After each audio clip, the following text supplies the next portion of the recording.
This video is sponsored by Keeps, because if you're anything like me and you love your hair more than your firstborn child, you better keep it.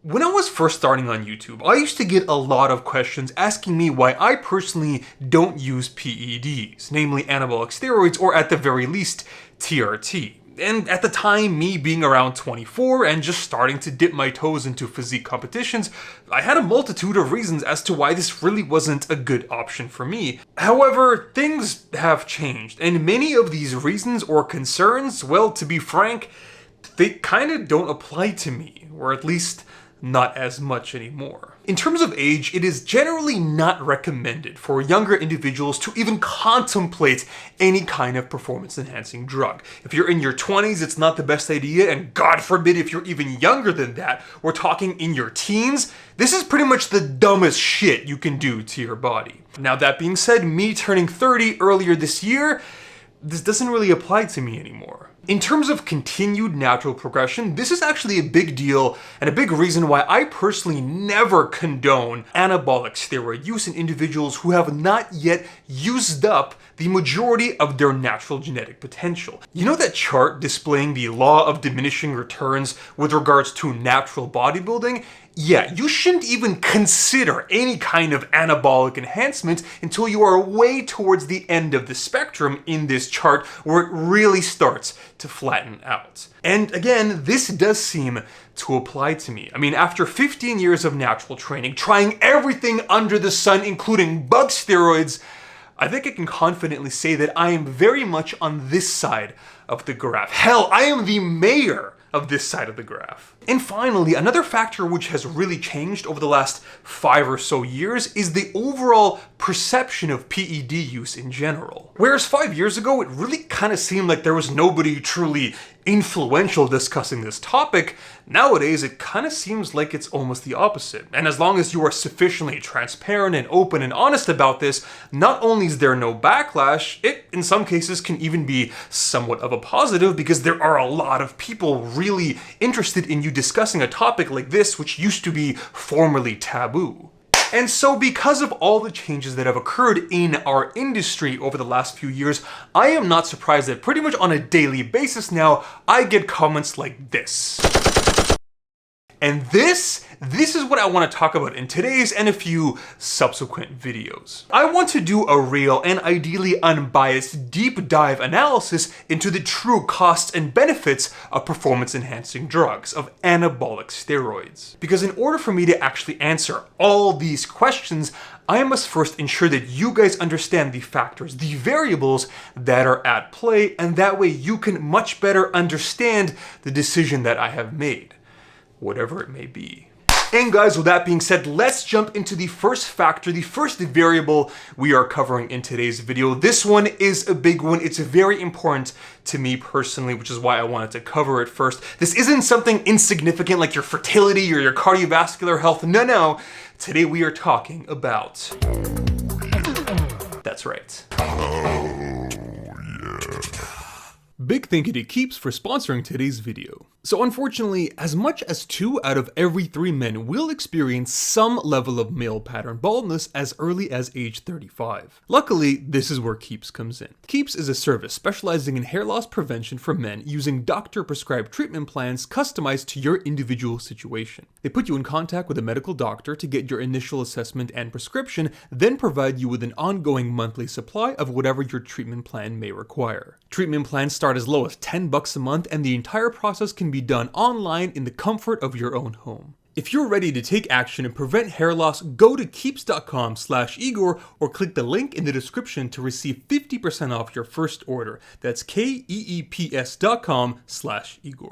Now, there are multiple reasons why we go bald, but the most common one in men, and coincidentally the one impacted by anabolic steroid use, is called androgenic alopecia. Androgenic meaning in relation to androgens, which are just male sex hormones, and alopecia meaning the absence of hair.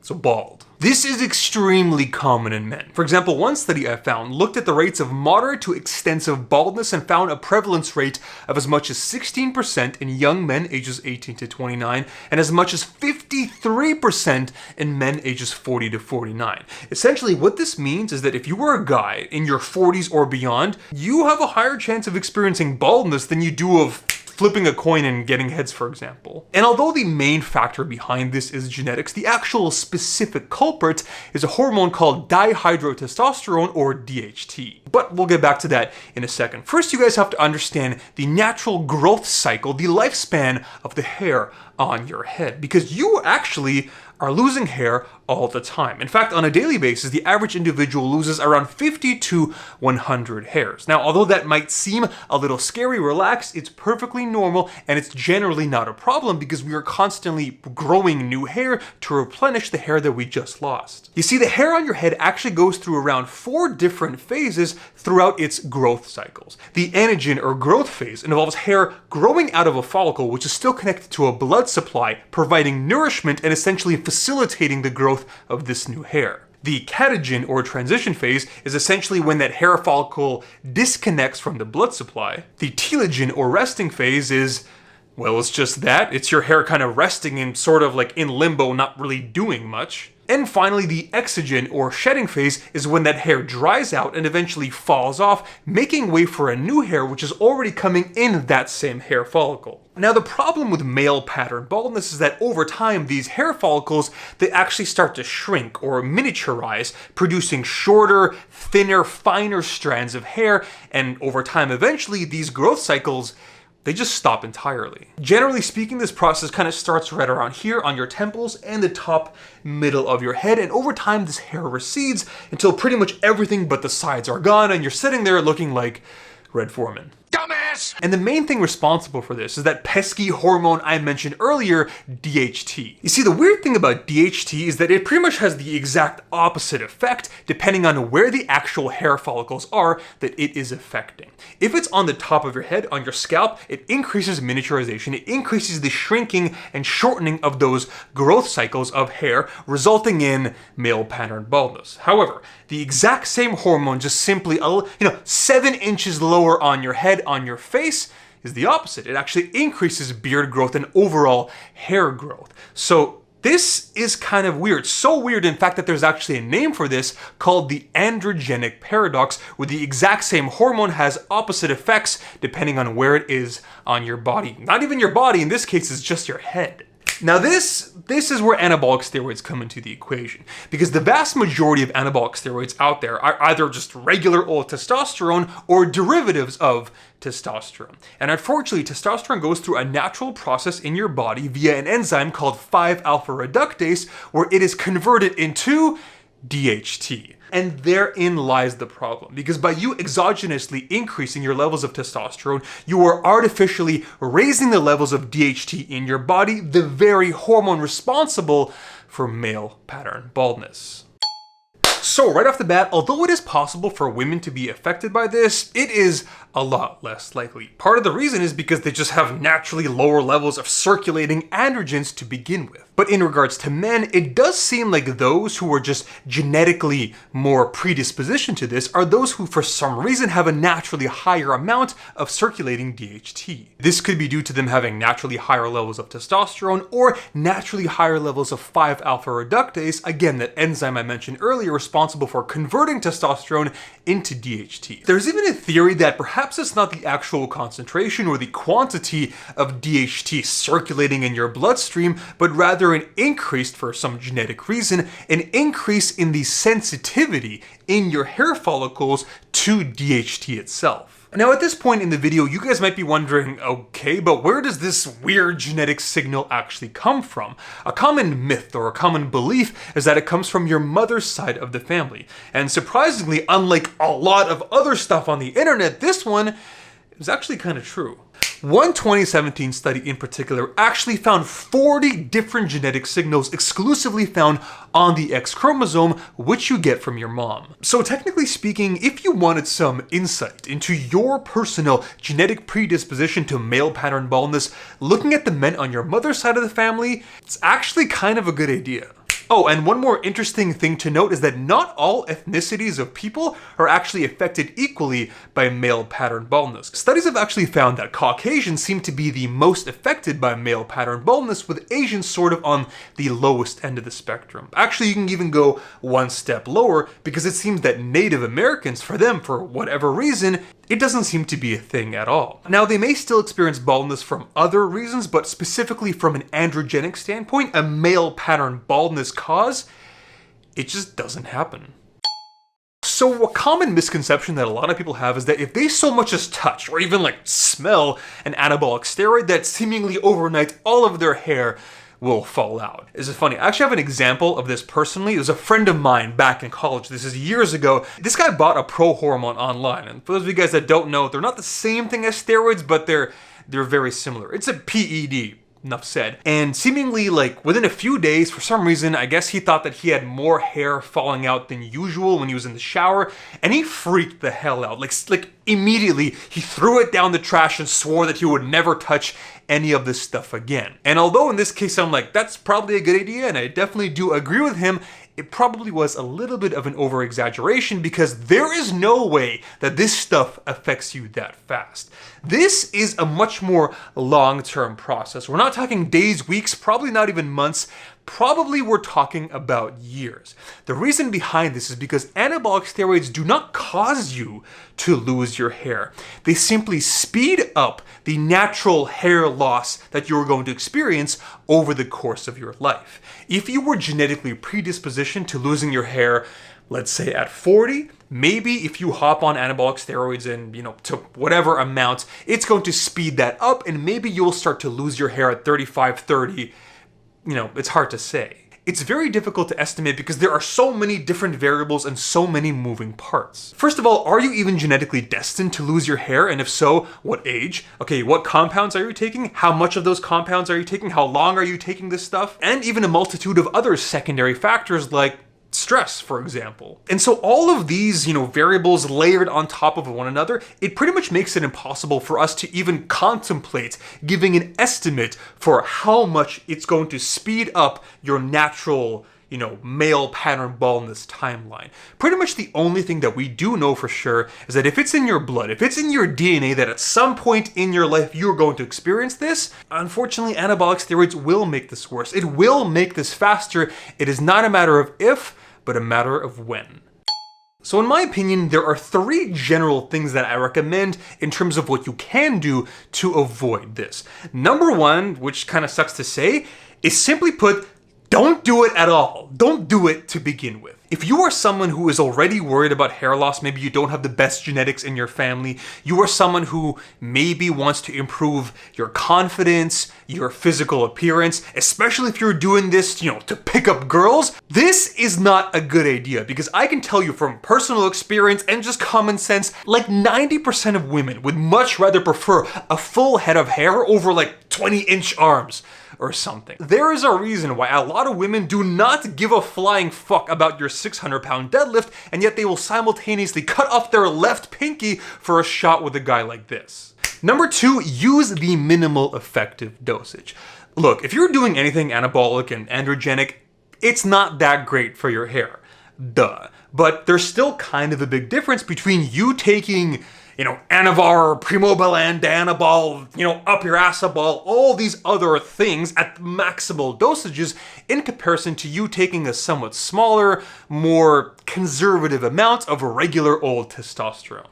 I mean, especially if you're doing something as modest as TRT, for example. And number 3, get yourself a doctor-approved medical hair loss prevention protocol, such as, for example, the one offered by the sponsor of today's video, Keeps.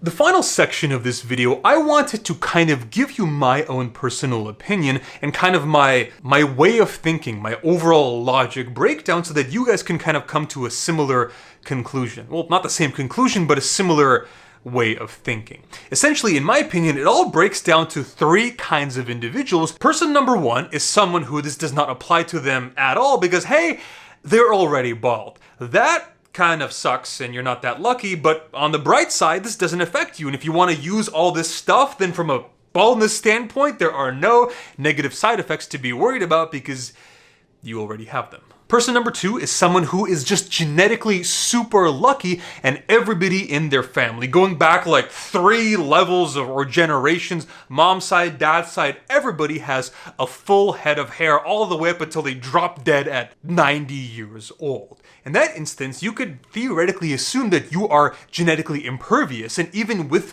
using testosterone, using anabolic steroids, you are probably still safe. You can't speed something up if it's never predestined to happen in the first place.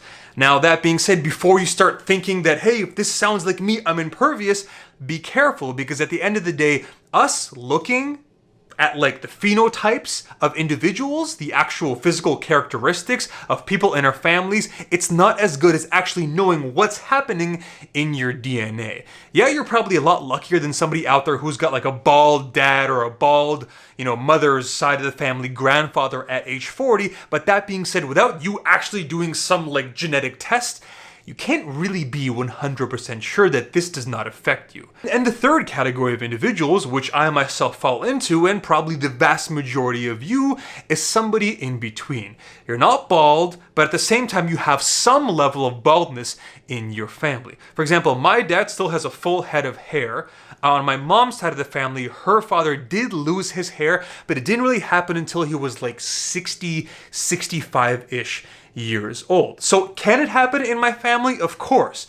But it doesn't seem to be, at least in my opinion, luckily, it doesn't seem to be that bad. That being said, the next question is, how much are you willing to risk it? How much are you willing to roll the dice? For a lot of people out there who don't really give a shit, to be honest, they're perfectly okay with that look. You know that bald beard, muscular look? The expendable. It's like a commercial for hair loss when you see the full lineup. If you are okay with that, then by all means, this doesn't apply to you.